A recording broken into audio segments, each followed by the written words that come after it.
김혜연 비행크리프터 동아시아 편집장 모시고요. 테슬라가 길거리에 굴러다닐 수 있는 이유는 뭘까? 챗GPT가 이렇게 떵떵거리고 큰 소리를 치면서 AGI가 올 거라고 얘기하는 이유는 뭘까?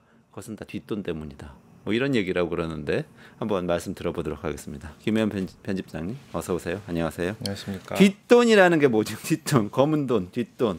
이게 뭐 보통 우리 정치 자금 뭐 이런 거 뭐 그런 음습한 생각이 드는데 아니면 뭐 조직 폭력배 돈 뭐 이런 생각도 들고. 뒷돈이라고 하면은 조직 폭력배 돈 같고, 근데 지금 이제 설명드리려는 건 정치 자금. 정치 자금, 정치 자금도 뒷돈 많지 않아요? 보기에 따라 다르겠죠. 보기에 따라 무슨 얘기인지 한번 살펴보겠습니다. 자, 8월 26일에 실리콘밸리의 대형 캐피털인 A16Z 그리고 오픈 AI, 챗GPT 만든 회사의 그렉 브록만이 주도하는 리딩 더 퓨처, 미래를 이끌다,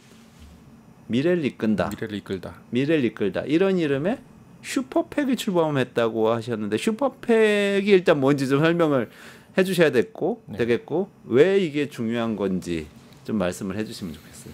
말씀하신 대로 리딩 더 퓨처라는 그 슈퍼팩이 출범을 하면서 정말 미국 사회가 이거 뭔가 또 바뀌는구나 하는 지금 들썩들썩하는 그런 분위기입니다. 아니, 트럼프만 해도 감당이 안 되는데 지금 더 심한 게 오는 거예요? 슈퍼팩이기 때문에 그런 건데요. 그리고 이제 하나가 아닙니다. 메타 캘리포니아라고 메타가 만드는 그런 슈퍼팩이 하나 또 우리 있습니다. 페이스북 메타? 네, 페이스북, 인스타그램을 지금 운영하고 있는 저 메타가 하는 그 슈퍼팩 이렇게 해서 두 가지가 있는 건데 슈퍼팩을 먼저 살펴보겠습니다. 슈퍼팩이 뭐냐? 슈퍼팩은 팩의 업그레이드 버전입니다. 팩?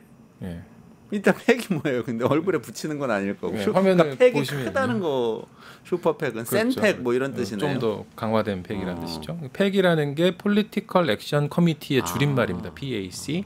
이 우리말로는 정치활동위원회라고 뭐 신문 기사에서 종종 보실 텐데 1944년에 루즈벨트 대통령 때 특정 노조가 대통령 후보를 지원하는 건 좀 문제가 있다. 그래서 만들어진 게 이 팩이었습니다.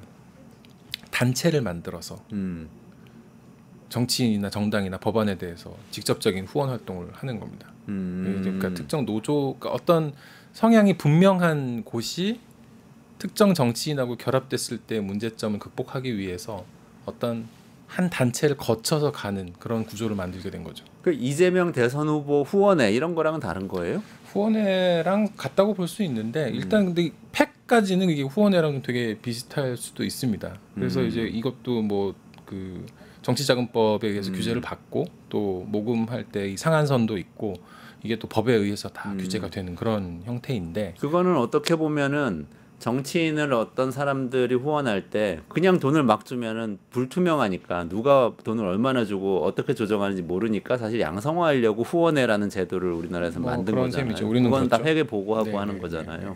팩도 뭐 그런 의미가 있을 수 있다고 할 수 있는데 그보다는 이제 그 단체의 후원 경로를 좀 더 투명하게 아니면은 오히려 이게 불투명하게 만드는 효과가 좀 있긴 한데 개인이 아니라 단체군요. 우리는 정치인 후원은 개인만 하잖아요. 단체는 안 하죠. 그렇죠. 네.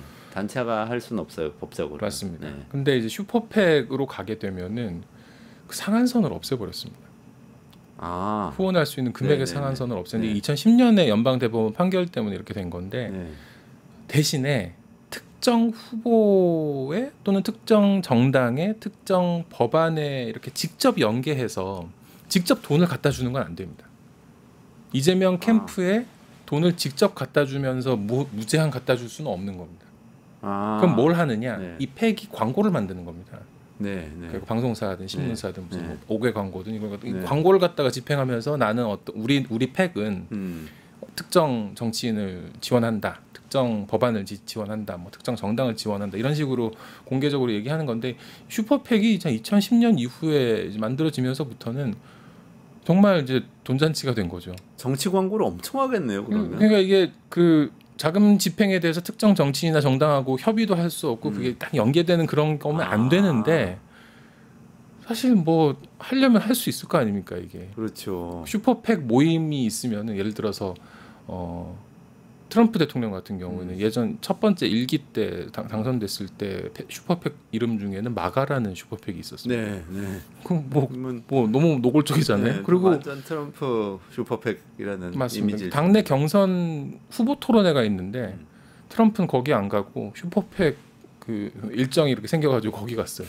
아, 그래요? 그럴 정도로 이게 이제 영향력이 다른 선거보다 훨씬 관리해야 되는 거네. 영향력 있는 그런 데가 되는 건데. 아, 그러니까 이제 기억이 났어요. 예를 들어서 트럼프하고 바이든하고 옛날에 막 선거를 하는데 네. 무슨 누가 건강 문제가 있다고 막 맞습니다. 사진이나 영상이나 이런 걸 막 공개했는데 조작이었어. 나중에 보니까 바이든이 건강 문제 있어서 막 쓰러지고 막 그랬는데 조작이었는데 트럼프는 아니 그거 제가 한 거 아니에요. 이렇게 얘기하는데 그거 슈퍼팩이 그렇죠. 그런 거 하는 거구나. 그래서 어떻게 보면 더 더러운 일을 해주고 있는 그런. 그러니까 이제 그러면 이제 특정 정치인하고 연계가 안 되면은 이게 예를 들어서 후보가 사퇴를 하고 다른 후보가 세워지면은 이거 뭐 사실 원래 슈퍼팩은 그럼 다시 논의를 해서 우리는 어느 후보를 지원할지 결정해야 된다 뭐 이렇게 될 거 아니에요. 네. 근데 작년 대선 때 이제 바이든이 사퇴하고 갑자기 이름이 생각나요. 해리스가 이제 입후보를 했을 때 바이든 슈퍼팩들이 고스란히 해리스한테 이렇게 옮겨가는 현상도 있었습니다. 그렇기 때문에 뭐 특정 후보와 연결돼서 안 된다는 게 이게 눈 가리고 아웅 같은 느낌이 있긴 합니다. 다만 이제 총선 때는 좀 다르겠죠. 총선 때는 이제 어느 후보에 대해서 지지를 한다거나 반대한다거나 이런 게 분명해지면은 이거는 또 좀 효과가 있을 수 있는데 이제 지금부터 말씀드리는 거는 이 슈퍼팩이 AI 산업 분야에서 등장을 했다는 겁니다. 그게 무슨 의미입니까? 그러니까 리딩 더 퓨처하고 메타 캘리포니아 슈퍼팩이라고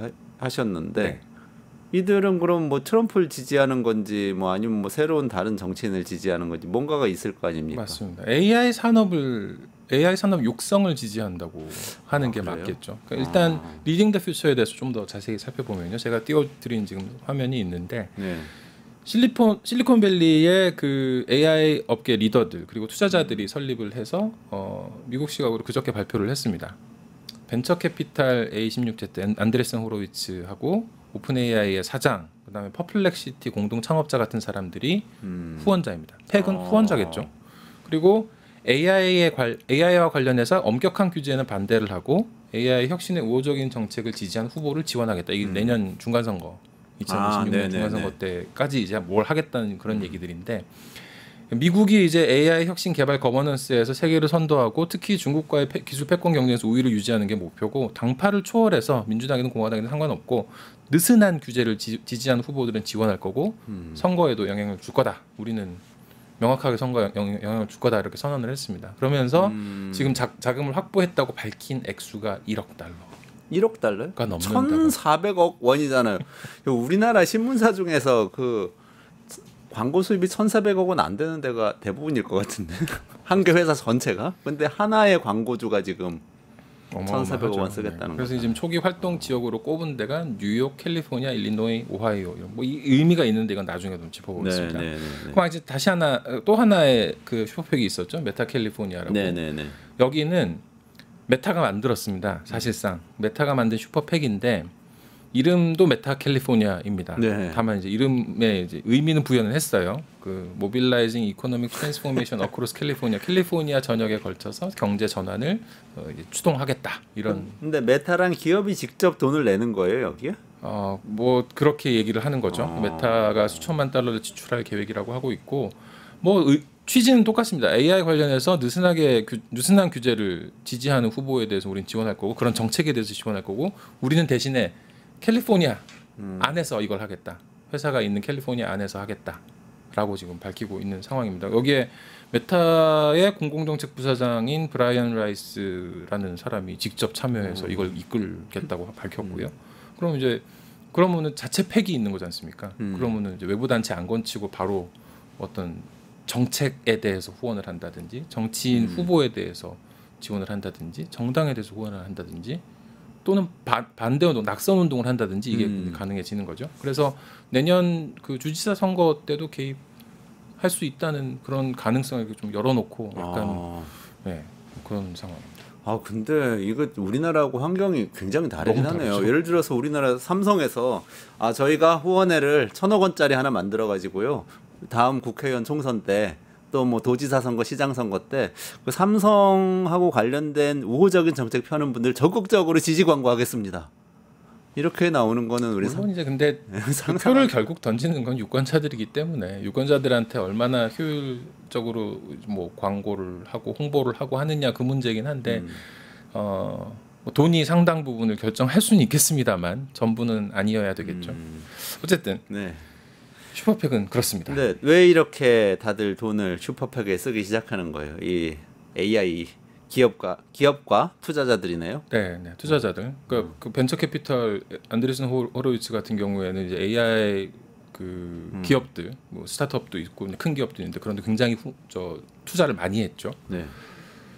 그런 기업들이고 그런 투자자들이기 때문에 당연히 AI 규제에 대해서는 좀 반대하고 이걸 또 산업을 혁신을 보호해야 된다 이런 입장을 가지는 건 당연할 것 같습니다. 그리고 국가 안보 얘기를 막 계속해요. 안보? 국가 안보요? 네, AI 산업에서 중국이 추격해오고 있다. 또는 뭐 중국이 뭐 상당 부분 따라잡았다. 뭐 이런 얘기를 많이 하지 않습니까? 그런 거에 대해서 중국에 대해서 기술 경쟁은 우리가 우위를 유지해야 된다. 이게 미국에서 나오는 그런 얘기고 정치적 영향력을 확대하겠다는 그런 뭐 노림수도 있다고 봐야 될 것 같습니다. 다만 가장 중요한 것은 제가 생각하기에 이 전례가 있습니다. 슈퍼팩을 만들어서 성공했던 산업이 하나 있습니다. 그래요? 어디죠? 암호화폐 산업입니다. 코인 산업이 지난 2024년 선거 때 작년 선거 때 이걸로 굉장히 재미를 봤다고 할까요? 뭐 좀 큰 영향력을 미쳤습니다. 이게 어떤 곳이 있었어요? 그건 이제 자세한 건 좀 이따 다시 설명드리고요. 그래서 이 성공적인 슈퍼팩 모델을 계승했다 이런 의미에서 봤을 때 리딩 더 퓨처 같은 경우에는 노골적으로 암호화폐 슈퍼팩 지금 제가 말씀드렸던 암호화폐 슈퍼팩 이름이 페어쉐이크라는 곳인데 이 페어쉐이크의 성공 방정식을 따르겠다라고 선언을 하고 있습니다. 그리고 이 당시에 슈퍼팩 그 페어쉐이크 슈퍼팩이 했던 걸 보면은 친암호화폐 후보를 지원했었고 거기에 반대하는 후보들에 대해서는 굉장히 공격을 했었죠. 그래서 지금 작년에 그 비트코인 현물 ETF가 통과됐던 작년 초부터 지금까지 뭐 지니어스법 통과된 스테이블 코인 등장하는 요 기간까지의 여러 정책적 흐름에 영향을 줬다고 볼 수 있습니다. 그렇게 봤을 때 이 성공적인 슈퍼팩 모델을 계승한다는 것도 굉장히 큰 의미가 있을 것 같습니다. 인적 공동체도 있습니다. 그 LTF 그러니까 그 리딩 더 퓨처를 LTF로 줄여서 말하고 있는데 LTF 리더십 중에 한 명인 조시 블라스토 공동 창립자인데 이 사람은 페어쉐이크 때 대변인 맡았던 그런 인물이기도 합니다. 근데 이렇게 뭐 혁신이나 안보 같은 명분을 그 페어쉐이크도 내세웠었어요? 그런 것들을 모방하는 건가? 그렇죠, 그런 거죠. 그때는 근데 이제 뭐 안보보다는 이제 산업에 대한 이 현 정부 당시 바이든 정부의 탄압이 너무 불합리하다 이런 얘기들을 많이 했었어요. 어떻게 보면 그러면 예를 들면 바이든 정부는 반코인 정부다 같은 이미지를 확산시키는 역할을 그런 데서 했던 거 아니에요? 그러면은 여기서도 LTF 같은 데서도 어떤 후보는 반 AI 후보다 아니면 뭐 묶어서 반 AI 후보군 묶어서 막 공격하고 이럴 수도 있겠네요. 반 AI라는 게 다른 게 아니라 AI의 어떤 위험성에 대해서 경고를 한다거나 뭐 어떤 데이터베이스 확보에서 우리가 모든 걸 다 내주는 거는 좀 위험하다 이런 식의 경고를 한다거나 이런 사람들이 결국 이 좌표로 찍힐 가능성이 높아지는 거죠. 그래서 그러면은 지금 이 메타캘리포니아나 LTF 같은 슈퍼팩이 구체적으로 조금 내세우고 있는 타겟이 있어요? 말씀하신 어떤 타겟보다는 일단 그 여론을 두 개로 나누고 있어요. 이거를 보면은 워싱턴 포스트에서 그 분석한 기사를 보면은 AI 부머스와 AI 두머스가 있다는 그런 시각입니다. 부머스는 막 이렇게 띄워주는 그런 육성론이라고 볼 수 있을 거고, 두머스는 운명에 처했다, 어떤 운명에 처했다는 게 둠이잖아요. 그러니까 규제론 같은 거네요. 그렇죠. 그러니까 이건 규제를 계속 해야 된다 이런 AI 건데, 쭉 가면 세상 망한다. 맞습니다. 규제해야 된다. 맞습니다. 그러니까 그 둠스데이라는 게 그런 거지 않습니까? 뭐 그런 생각도 많아요. 지금 우리 주변에도. 그렇죠. AI 지금 AI한테 우리가 모든 걸 내주고 말 것이다 이런 일자리도 없어지고 그 비관론도 많은데. AI 부머스에 대해서는 LTF 같은 이 슈퍼팩은 지원을 해야겠죠.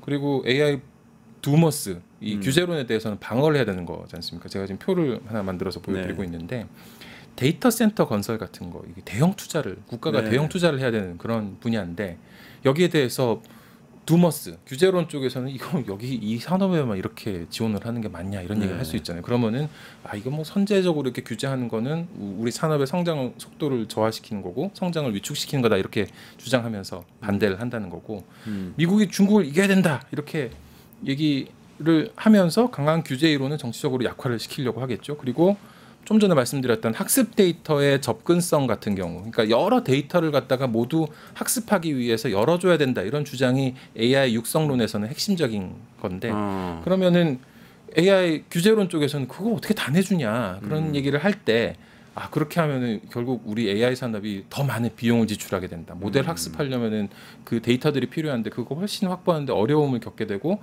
AI의 품질도 저하된다. 그래서 우리가 경쟁력을 잃게 되면 네가 책임질 거냐? 이런 주장을 하겠죠. 그래서 이 후보들을 이런 식으로 나누면서 입법 성향, 정책 성향을 점수표로 계속 매기겠다는 겁니다. 그 작업을 해서 선거 때 쫙 들이밀면서 유권자들한테 이렇게 보여주겠다는 거죠. 그러면 선택하세요. 이 사람은 우리나라 AI 산업 육성에 반대했던 사람입니다. 결국 이렇게 가겠다는 거죠. 근데 이렇게 하면은 결국 그 선거라는 게 또는 이제 언론이라는 게 그 정치인들에 대해서 공공 영역에 대해서 감시하고 검증하는 그런 역할을 해야 되는데 그게 위축되지 않겠냐는 우려가 있을 수밖에 없지 않습니까? 거기에 대해서는 또 이 LTF 같은 곳에서는 이건 혁신에 반대하는 겁니다. 이렇게 비판하겠다는 준비도 하고 있다고 합니다. 잠깐 이 속보가 들어왔는데 한미일이 공동으로 북한의 IT 인력의 악의적 활동에 대해서 심각하게 우려하고 있다는 공동 성명을 냈는데요. 이게 무슨 얘기죠? 혹시 짐작하는 거 있으세요? 이게 북한 해킹 얘기하는 것 같은데 예전에 왜 그 비트코인 해킹 같은 거, 맞습니다. 거래소 해킹 같은 거 많이 얘기했었잖아요. 근데 지금 삼국 정부가 같이 공동 성명을 내는 거는 이거는 이례적이긴 하네요. 근데 사실 그동안 북한 해킹 사건에 대한 우려 그런 우려에 대해서는 한국, 미국, 일본 정도의 나라들은 그 우려에 대해서 공감대를 갖고 있었고요. 그리고 공동 대응을 한다는 것도 결국은 이제 이 정보기관들끼리의 협조가 될 건데 거기에서 이제 어떤 진일보한 안보 면에서의 그 진전이 있는지가 앞으로 눈여겨봐야 될 대상일 것 같습니다. 내용이 이런 거네요. 북한이 안보리 결의를 위반해서 세계 각지에 IT 인력을 파견해서 수익을 창출하고 이를 불법 대량 살상 무기, 핵무기 개발하는 데 쓰고 있다 뭐 이런 얘기고 북한 IT 인력이 AI 기술을 활용해서 가짜 신분을 만들고 위치를 위장하고 특히 주 활동 무대가 블록체인 업계라고 그렇죠. 성명서에 써놨어요. 암호화폐 관련 범죄에서 북한이 그 배후로 지목이 되는 경우들이 많죠. 그게 이제 그 우리나라 정보기관도 그렇고 미국 정보기관도 그런 식으로 보고 있고 그렇게 발표를 했습니다. 그 발표된 입장들에서는 보면은 이제 그 지금 한 얘기들이 그대로 나오죠. 그 서사는 그대로입니다. 그렇군요. 이게 근데 묘하게 뭔가 트럼프와 김정은의 이 북미 정상회담이 거론이 한미 정상회담에서 된 다음에 직후에 또 이런 얘기가 나와서 앞으로 어떻게 될지 좀 지켜봐야 될 것 같습니다. 본론으로 좀 돌아가 보죠.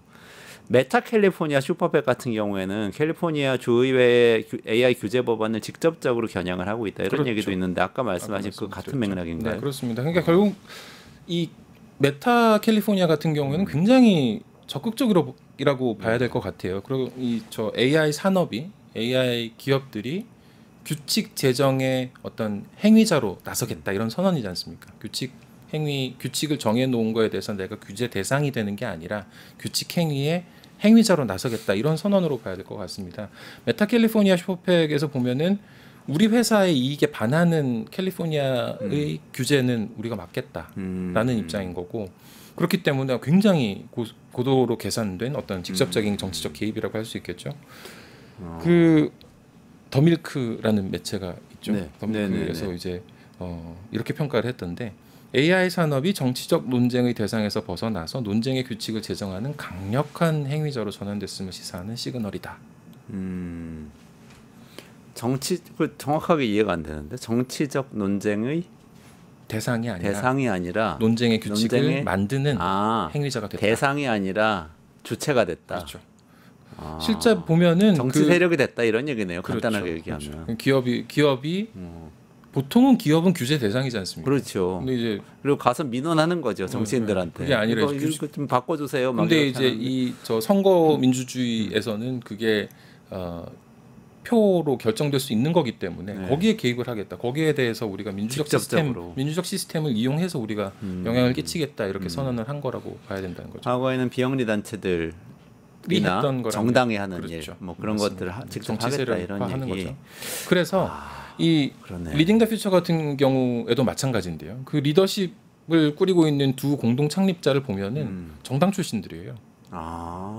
그리고 이 리딩 더 퓨처가 아까 저 초기 활동 지역으로 선정한 곳이 네 곳이라고 말씀드렸는데요. 캘리포니아, 뉴욕, 일리노이, 오하이오. 이게 굉장히 정치적 노림수, 정치적 계산이 있다라고 볼 수 있는 그런 지역들입니다. 캘리포니아, 뉴욕 같은 경우에 캘리포니아는 기술, 뉴욕은 금융의 중심이죠. 여기에서 항상 진보 성향 정치인들이 당선되기 때문에 한번 여기서는 우리가 안정적으로 뭔가를 해볼 수 있다 이런 선택을 한 거라고 볼 수 있고, 일리노이 같은 경우에는 중서부 이제 내륙으로 가서 이제 우리가 여기서도 되는지 한번 테스트해 보겠다 이런 거점을 한번 선언한 거라고 볼 수도 있고요.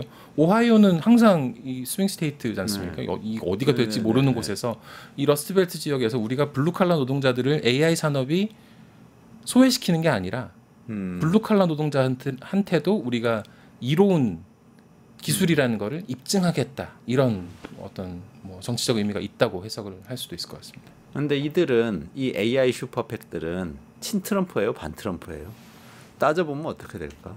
최근에 트럼프 정부에서 AI 액션 플랜도 발표했잖아요. 네.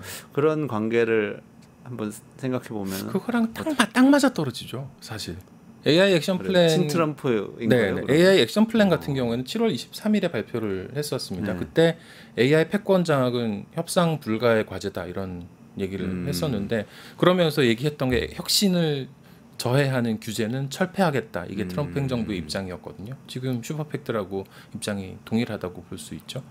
그리고 이 그 흐름 최근의 미국 정치의 흐름상 미국 내에서 이 AI에 대한 규제가 조금 강화되는 그런 느낌이 있었습니다. 트럼프 감세 법안이 이제 7월달에 발표가 될 때 주 정부 대상으로 AI 규제를 유예하는 그런 조항이 있었습니다. 예를 들어서 AI 인프라 예산을 갖다가 주정부가 연방 정부한테 받게 되면은 그 규제를 주정부가 AI 기술에 대해서 이런저런 규제를 취하는 거를 10년 동안 유예시켜야 된다 이런 조항이 있었습니다. 그런데 이게 무력화가 됐어요.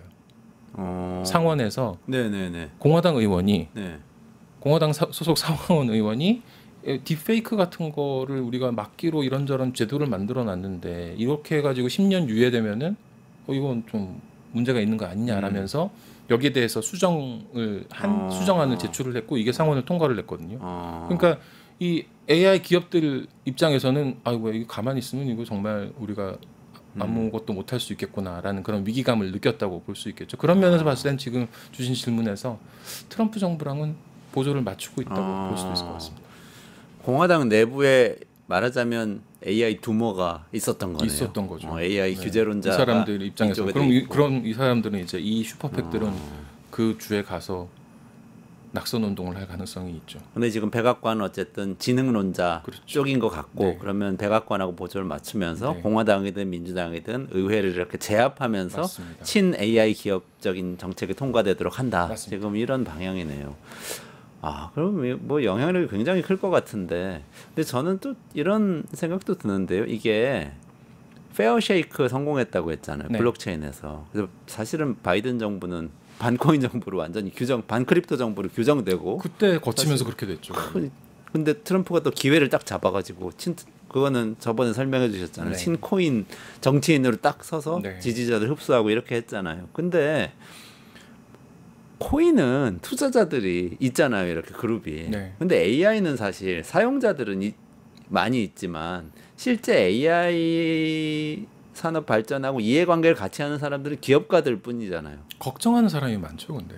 걱정한 사람은 많고 걱정한 사람들이 유권자잖아요. 그러니까 이 사람들에 대해서 영향력을 끼친다는 거지 않습니까? 그런데 영향력이 끼쳐질까 하는 생각이 드는 거죠. 코인 같은 경우는 코인값 올리게 해드릴게요. 그러면은 수백만 명의 투자자들이 그러면 저 사람 찍어야 되겠다 이런 생각을 하지만 AI 산업 부흥시키겠습니다. 이 얘기는 정치인으로서는 멋진 구호긴 하지만 와닿지는 않는 구호인 것 같은데. 코인 때도 페어쉐이크 때도 그랬는데 페어쉐이크 슈퍼팩도 무슨 광고를 하고 할 때 똑같은 거거든요. 이 암호화폐 산업을 육성시켜야 됩니다라고 얘기하는 거는 아무런 정치적 메시지가 못 되거든요. 이게 어떤 표를 호소하는 그런 메시지가 될 수가 없는데 그게 아니고 이 정치인은 거짓말쟁이입니다. 그런 걸 해버리는 거예요, 그냥. 그렇죠? 이 사람 거짓말쟁이입니다. 딴 얘기가 필요 없죠. 그냥 광고하는 거니까. 이 페어쉐이크 슈퍼팩 조금만 더 살펴볼게요. 2024년 작년 이제 의회 선거 때 친 암호화폐 후보들을 이제 지원을 하는 그런 방식을 취했는데 주요 후원사들이 코인베이스, 리플, 안드레슨 호로위츠 등등이었습니다. 2.6억 달러를 모금을 했습니다. 어마어마한 금액이죠. 이 중에서 1.95억 달러를 집행을 했습니다. 실제로 당선시킨 친암호화폐 후보가 연방 상하원의 53명. 그럼 이제 낙선시켜서 당선된 사람도 있고 지원해서 당선된 사람도 있겠죠. 근데 지원했지만 안 된 사람 없지 않습니다. 5명입니다. 5명. 53대 5면은 뭐 그래도 성공률이 엄청 높거든요. 너무 높네요. 그렇죠? 근데 뭐 성공할 사람만 지원했을 수도 있는데 꼭 그런 건 아니에요. 그래요? 네, 안 될 것 같던 사람들은 막 물량을 쏟아 부어가지고 된 경우도 있었고 이렇게 해서 이 슈퍼팩이 성공을 하고 나서 이 주요 후원자 중에 하나였던 리플 대표가 이런 얘기를 합니다. 이번 선거 때 우리가 한 일은 연방정부가 그동안 암호화폐와의 전쟁, 꼭 범죄와의 전쟁처럼 암호화폐와의 전쟁을 하고 있었는데 거기에 대한 우리의 대응이었다. 굉장히 명확하게 말을 한 거죠. 그래서 이 두 개를 한번 비교를 해보겠습니다. 슈퍼팩 중에서 암호화폐 슈퍼팩. 사실 암호화폐 슈퍼팩 없어진 게 아니거든요. 앞으로 계속 하겠다고 하고 지금 계속 모금도 하고 있어요. 또 암호화폐 슈퍼팩하고 AI 슈퍼팩 이걸 갖다 비교를 해보면 굉장히 같은 길을 가고 있습니다. 암호화폐 슈퍼팩이 갔던 길을 AI 슈퍼팩이 따라가고 있습니다. 어마어마한 금액을 모금을 했고 앞으로 어떤 특정 후보에 대해서 정당을 막론하고 우리 산업 지지하는 후보에 대해서는 지원해 줄 거고 반대한 후보는 우리가 떨어뜨릴 거다. 이런 약속 동일하게 하고 있고 사람도 비슷하죠. 조시 블라스토 같은 사람이 아까 그 페어쉐이크 대변인이었는데 지금 LTF를 공동 창립했다고 말씀드렸었고 안드레센 호로위츠 같은 경우에 두 쪽에 다 후원을 했습니다. 그래서 그 페어쉐이크 때 한 4,500만 달러 이상을 기부했는데 LTF가 지금 1억 달러 이상을 모금했다고 얘기를 하고 있는데 거기에서도 아주 핵심적인 후원자 중에 한 곳입니다. 보조를 맞추고 있네요. 어떻게 보면 같은 후원자도 있고 통하는 데가 많이 있나 보네요. 이거 보니까 미국 민주주의는 말은 민주주의지만 사실은 돈주주의인 것 같은 생각도 드는데 뭐 하여튼 흐름을 잘 파악은 하고 있어야 되겠습니다. 근데 우리나라는 이런 상황을 어떻게 봐야 되는 거죠? 우리가 뭔가 대응해야 될 게 있을까요? 잘 대응을 해야겠죠. 정말 고민도 많이 해야 되고 그래서 제가 좀 정리를 해봤는데요. 일단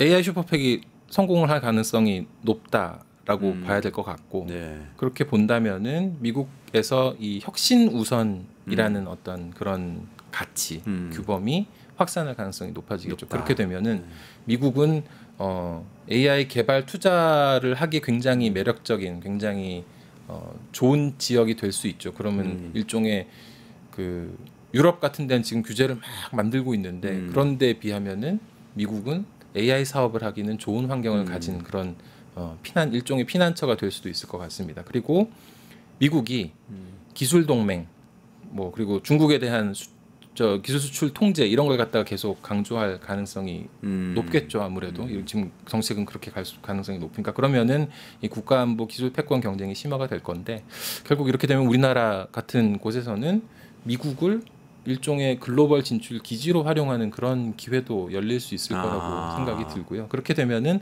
그와 동시에 국내 독립적인 AI 생태계를 만들면서 산업의 어떤 균형 있는 발전을 꾀할 수 있는 계기도 될 수 있을 것 같습니다. 그럼 미국에 투자를 하자, 적극적으로 가자, 그렇죠. 이 얘기인 거죠.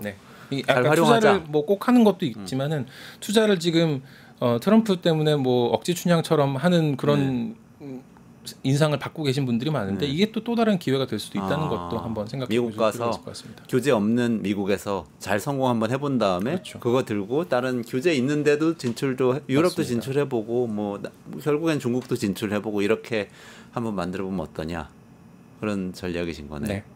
그렇게 잘 되면 좋겠네. 감사합니다. 오늘 여기까지 진행하겠습니다.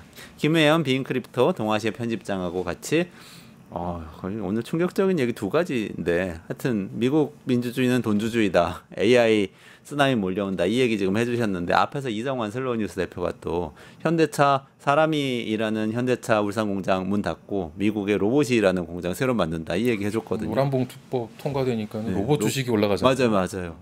그 두 가지 얘기 조금 슬프면서도 하지만 이겨내야 한다. 이런 생각이 듭니다. 알겠습니다. 이원재 끝내주는 경제 매일 오후 5시 50분 라이브입니다. 내일도 찾아뵙기로 하고요. 김혜연 리더님하고 같이 김혜연 편집장님하고 같이 여기서 인사드리면서 물러가겠습니다. 고맙습니다.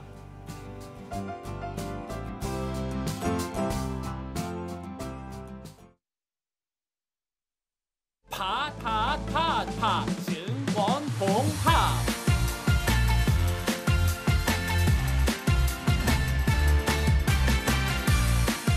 이제 저녁 8시 30분 퇴근 후 퀴즈 한판 혼자 하지 마세요. 같이 해요.